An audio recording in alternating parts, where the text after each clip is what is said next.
मरकत मणि पन्ना की उत्पत्ति की कथा।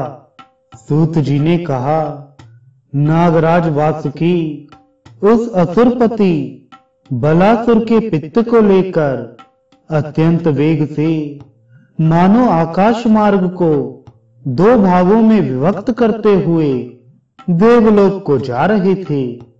उस समय वे अपने ही सिर पर अवस्थित मणि की प्रभा से दैदीप्यमान होने के कारण आकाश रूपी समुद्र पर बने हुए एक अद्वितीय रजत सेतु के समान सुशोभित हो रहे थे।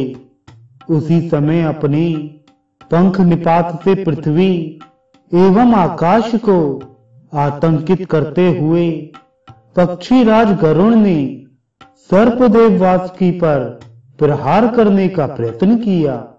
भयभीत वासुकी ने सहसा उस रत्न रूपी पित्त को मधुर सुस्वादु जल से परिपूर्ण सरिता एवं वृक्षों से सुशोभित तथा पुष्पों की नवकलकाओं की सांद्र गंध से सुवासित तुरस्क देश की एक श्रेष्ठ माणिक्यों से परिपूर्ण पर्वत की उपत्यका में छोड़ दिया।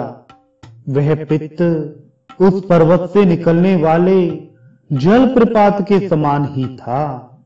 अतः उसी की जलधारा के साथ बहता हुआ वह पित्त भगवती महालक्ष्मी के समीप में स्थित उनके श्रेष्ठ भवन अर्थात समुद्र को प्राप्त करके उसकी तटवर्ती भूमि के समीप मरकत मणियों का खजाना बन गया।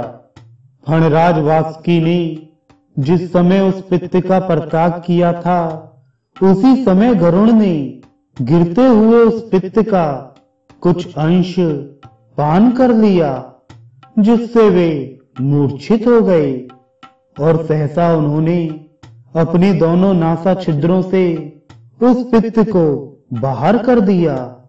उस स्थान पर प्राप्त होने वाली मरकत मणियां कोमल शुभ पक्षी के कंठ, शीर्ष पुष्प, खद्योत के पृष्ठ प्रदेश, हरित तृण क्षेत्र, शैवाल, कलहार पुष्प, श्वेत कमल, नई निकली हुई घास, सर्वभक्षणी, मयूरी तथा हरित पत्र की कांति से सुशोभित होकर लोगों को कल्याण देने वाली होती है।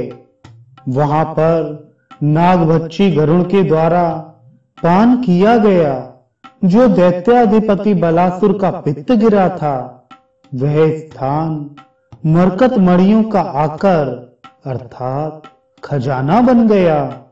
वह देश सामान्य जनों के लिए दुर्लभ और गुण युक्त हो गया। उस मरकत मणियों के देश में जो कुछ भी उत्पन्न होता है, वह सब विष व्याधियों को शांत करने वाला कहा गया है।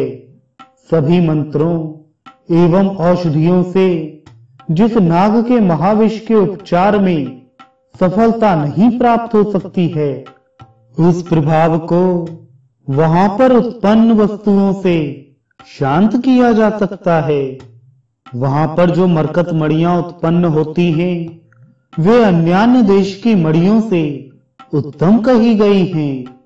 जो मणि अत्यंत हरित वर्ण वाली, कोमल कांति वाली, जटिल, मध्य भाग में स्वर्ण चूर्ण से परिपूर्ण सी दिखाई देती है, जो अपनी स्थान विशेष के गुणों से समन्वित समान कांति वाली, उत्तम तथा सूर्य की किरणों के स्पर्श से अपनी प्रभा के द्वारा सभी स्थानों को आलोकित करती है।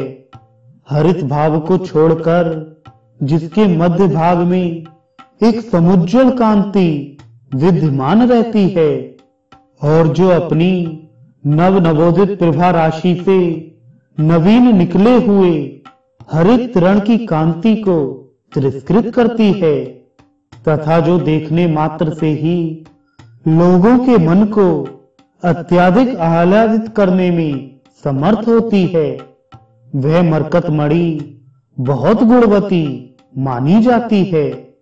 ऐसा रत्न विद्या विशारद विद्वज्जनों का विचार है।